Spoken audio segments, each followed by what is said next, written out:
All right, people. What up? It's your boy Chid from Gooner Evil Eye. Thought I'd come to you with a review of the Arsenal, versus PSG game. I don't know why. My ear feels really weird. Sorry. I get easily distracted. So you're probably watching this thinking, hold up.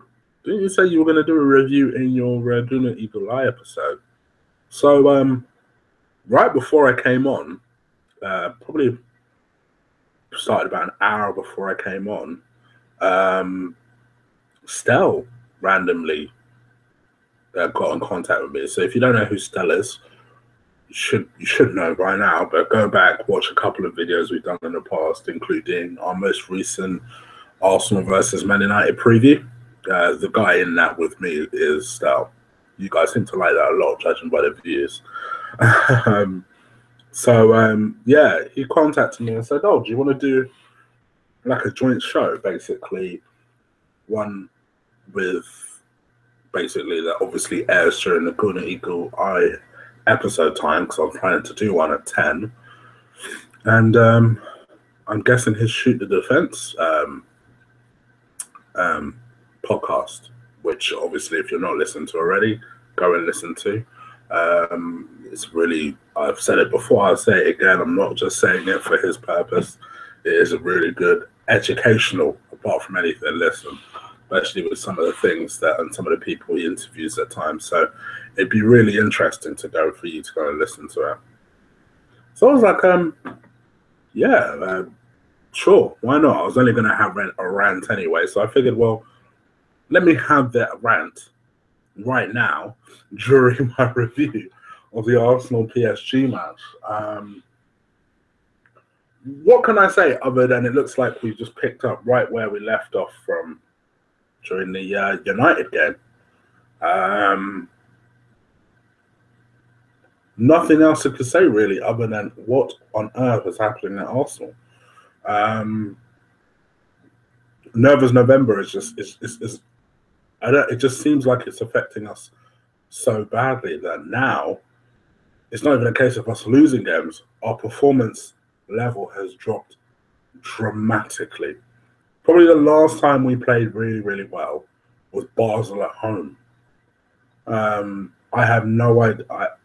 Will the real Arsenal please stand up? We can't seem to string 3 passes together.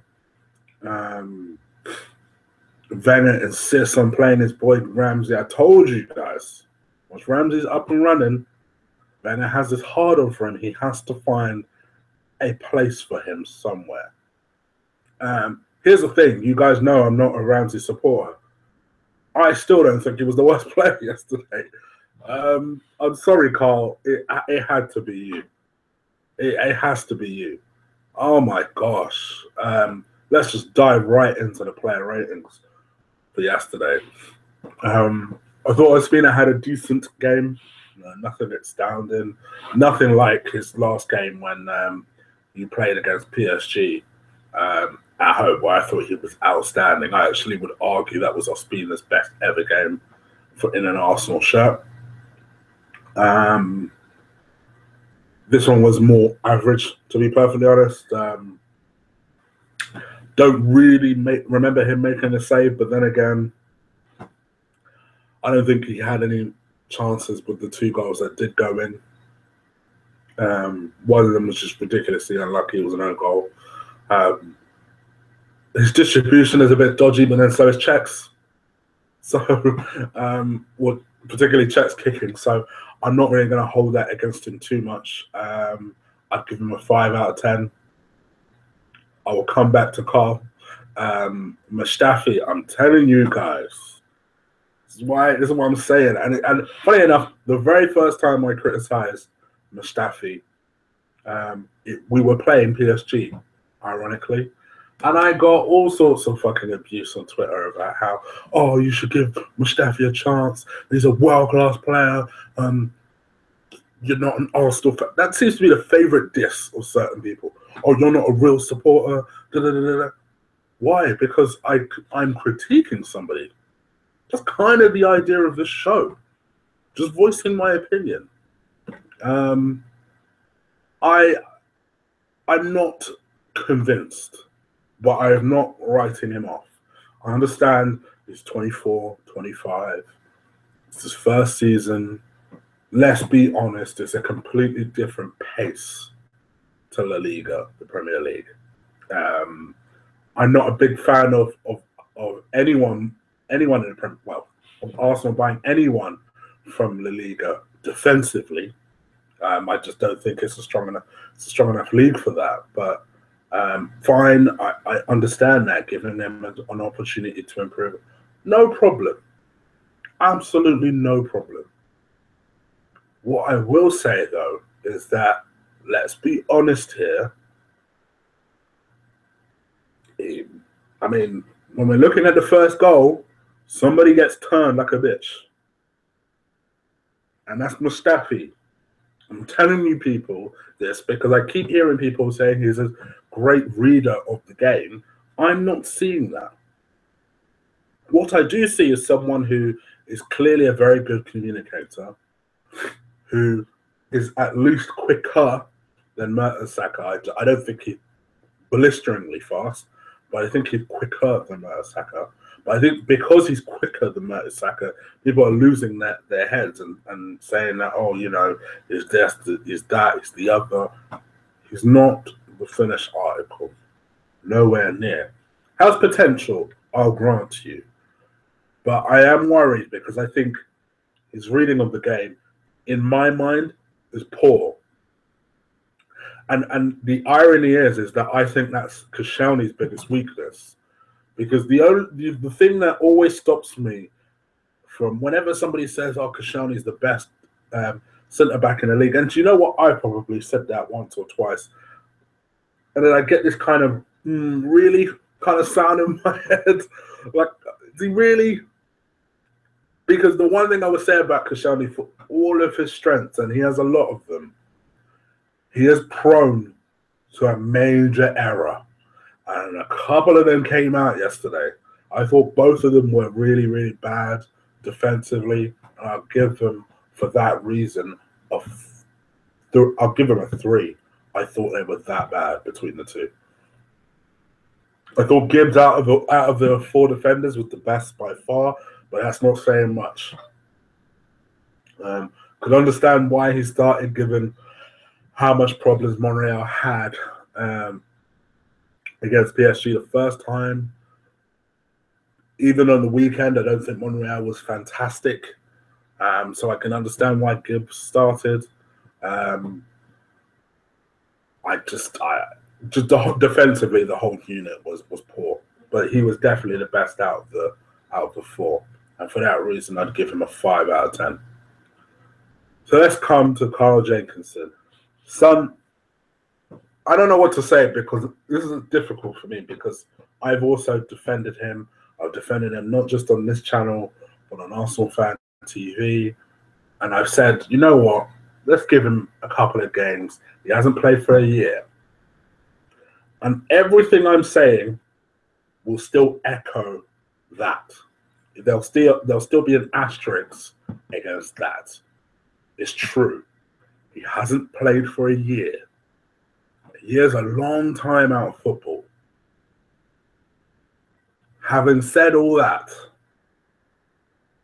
oh my gosh, what was yesterday? What was yesterday?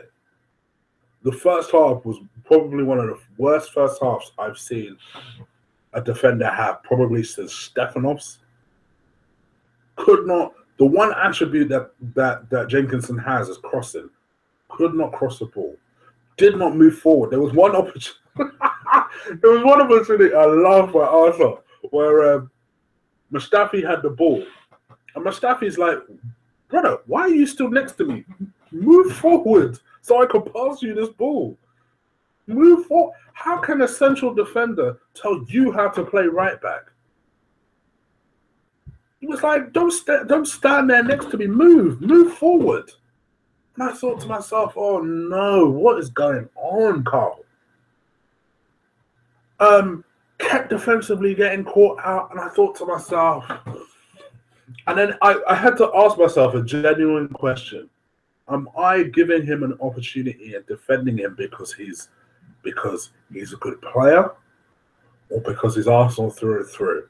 You know, we as fans do get seduced by shit like that, you know, when we find out that the player really genuinely loves the club. And who wouldn't? Who wouldn't be genuinely seduced by the idea that the player genuinely cares more about just their pay packet? They care about the club. They bleed the club. And in Jenkins's case, he does. That's why so many people are so, oh my gosh, heartbroken about Jack Wilshere going on loan for a year. When most people would say, if there's anyone going to, at the start of the season, if there's anyone probably not going to play in the middle, it would be Jack Wilshere. Unless you're was the Gooner, who apparently would probably play Ramsey and Jack in the same team. Oh gosh, heaven forbid.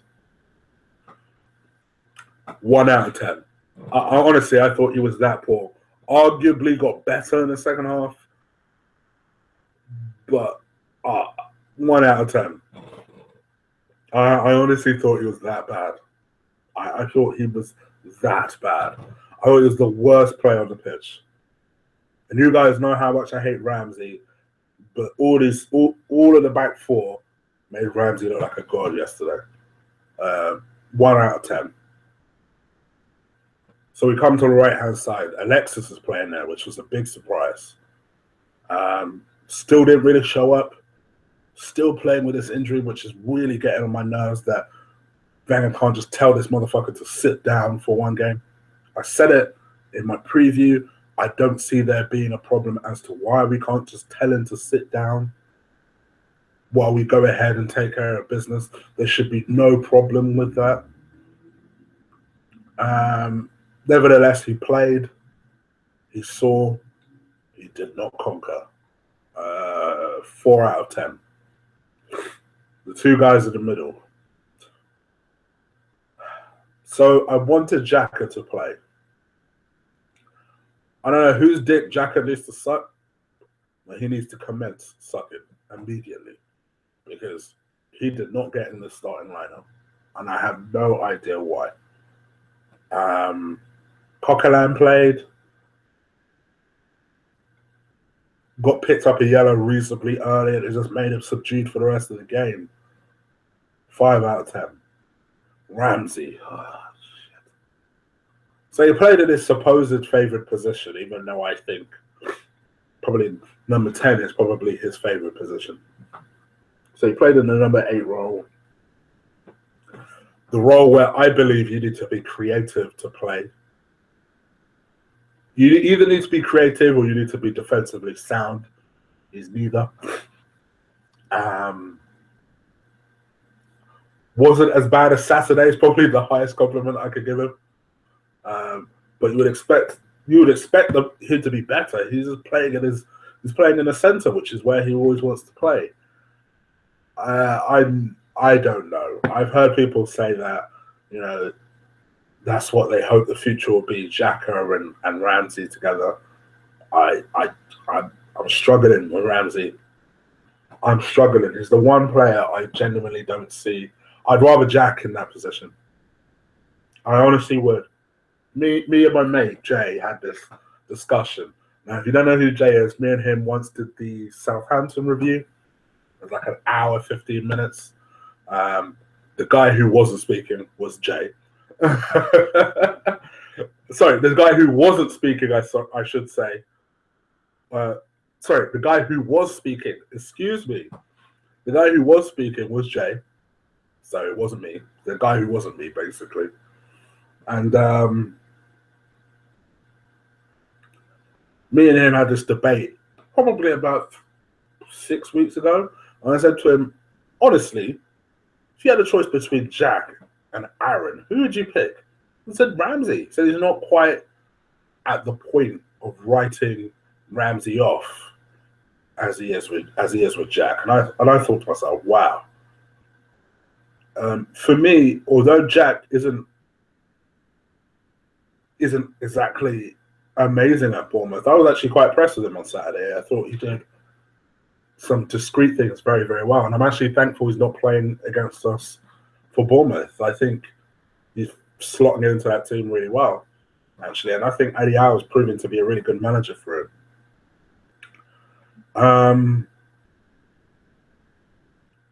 I'm just not. I don't know. Just Jack in that position for me is more creative than Ramsey. Ramsey, I mean, I had this debate on Twitter. For me, Ramsey is he's a type of player who he's not assessed. But the one thing I would say for Ramsey is he can run. And yesterday, by hook or by crook, for better or worse, he at least was running throughout. The man's engine is amazing. I'll give him that.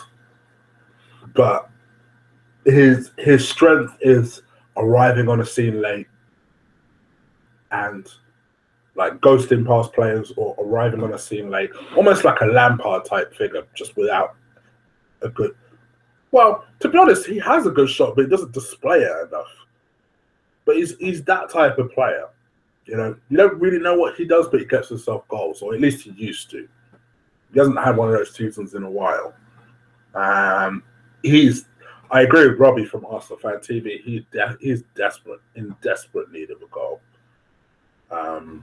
Anyway, I'd probably give him a 4 out of 10. And then Coquelin, what did I say with Coquelin? A 5 out of 10. Going on to the left-hand side, my boy Awogs, not a great game. And not just because he owned goal, because I think that was just unlucky. The only thing I would say for Iwobi is at least in the first half where everyone was playing shit, including him, but he was the only one that looked like he was grabbing the ball and trying to at least back their players up a little bit. There was no one else in the team that was doing that. So for that, I'll give him an extra point from what I was going to give him. And he's my boy. You know, he's my compatriot, if you like. But I've got to give him a 4 out of 10. I've got to. Just not good from Iwobi. Not good. I think he desperately misses Welbeck. He plays better when Welbeck's around. Speaking of people who are missing, will the real Ozil please stand the fuck up? That guy is MIA. Someone please create a campaign to see where our Mesut Ozil has gone. I haven't got a clue where this motherfucker has gone. This is what I don't understand about Ozil, because this happened with Ozil a lot. The same way it happens with our team. We only play better, if you notice, when we're damn near on the verge of being tired, of being exhaustion. But we need to have that pattern. We need to continue to be playing and to continue to have that momentum. And I notice with Ozil, he's like that. As soon as you give him a rest, suddenly he goes missing again, and it takes like another 5 games for him to find it. He was just as bad, if not worse, than he was against Man United. Missing in action. Poor. 3 out of 10. And then Drew, what can you say? Scored a good penalty. Didn't even realise Drew could take a penalty. Apparently he can. Took a good one. Sent the keeper the other way as well. Showed a lot of composure for it as well. Other than that, though, I thought the movement was poor. I don't think the hold-up play was pretty good. Unfortunately, with Drury, and this is what I said earlier when I was talking to my mate about it at work, I don't understand what the problem is about being a really good Plan B option. There's nothing wrong with that, you know? And he is an excellent backup striker. He is. But a Plan A, he is not. Because he doesn't have the movement to exhaust the players. So by the time he comes on, so like say if he does play the impact role, around for 70 minutes, the last thing they need to see is a big lump of a man come on and bully them. And that's what he's good at doing. But unfortunately with Giroud, to get to that point, He needs to be moving around, which he can't do. He used to once upon a time be really good at moving around, moving the back line, working the back line. But I don't know, somewhere along the line, he seems to have lost all that. It's difficult to say because I was impressed with the high pressure penalty. It was just before halftime. Arguably, we dive for the penalty. Well, fuck it, we'll take it. Drew had to score it, and he did. So for that, I'll give him a 5. Without that goal, I probably would have given it a 3 or a 4. So there you go. I'm worried. I'm not going to lie to you. I'm not going to rate the subs because they came out so freaking late, which is another pet peeve of mine about Wenger. He seems to have this habit of bringing us on telling subs late. This is the thing that worries me. We were 2-1 up. Any other manager would have said, you know what, we're 2-1 up. 65th minute, 66th minute. Might be a good idea to bring on someone like a Xhaka and El Nene. Take off Ramsey for the love of God and shore it up. That was what all of us were calling for. Not like Mesut was doing anything by that point. Take these two off. Put on El Nene, put on Xhaka, shore things up. Shore things up in the middle. Make sure that at the very least, they cannot get another goal. And then personally, what I probably would have done is either put on Theo or put on Ox. One of the two, because at that point it's my third sub. And just have someone fast just running at them the entire time. Running at them, exhausting them. Hitting them on the counter-attack if we get some. But there was no foresight. So by the time, and Iwobi's unlucky, and we're unlucky in the sense that he scored an own goal just as Wenger was trying to take him off, which is just typical crappy, shitty luck for us. But sometimes I just wish we'd react quicker to these things. See the danger, react to it. We were 2-1 up.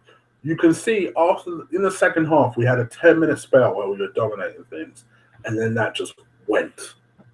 That went.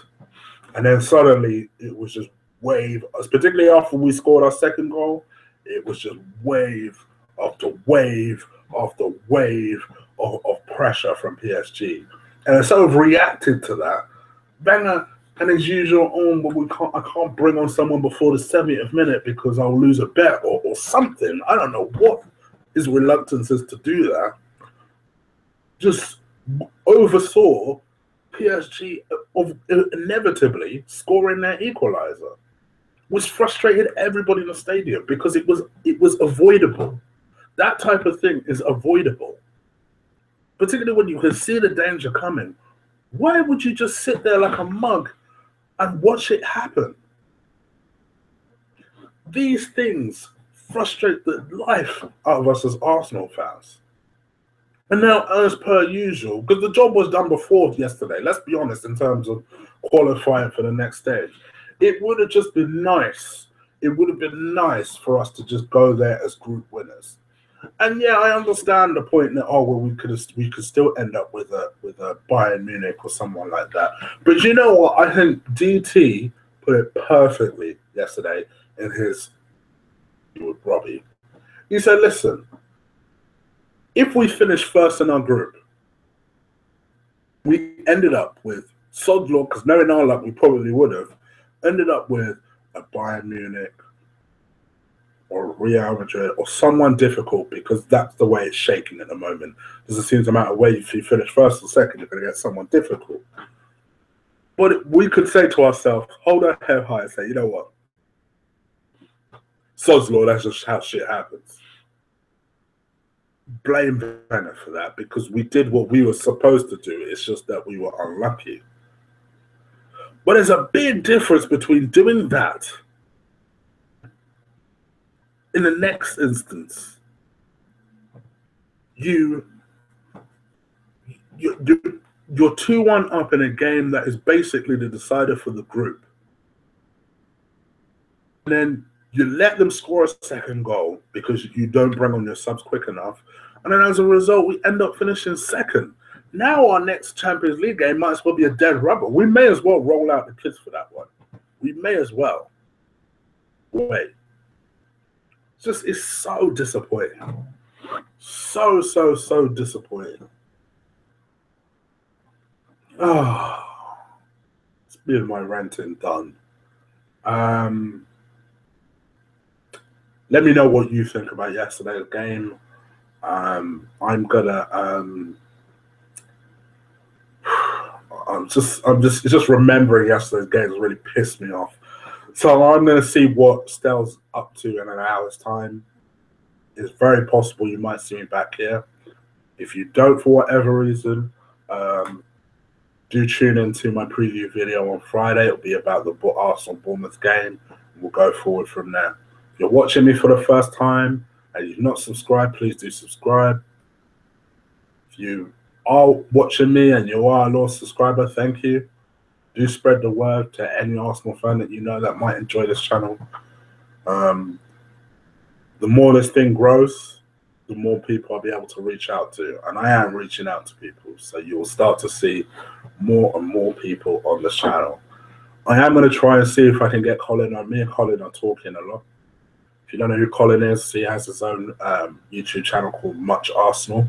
You think I rant a lot? Oh my goodness. I love you, Colin, but damn.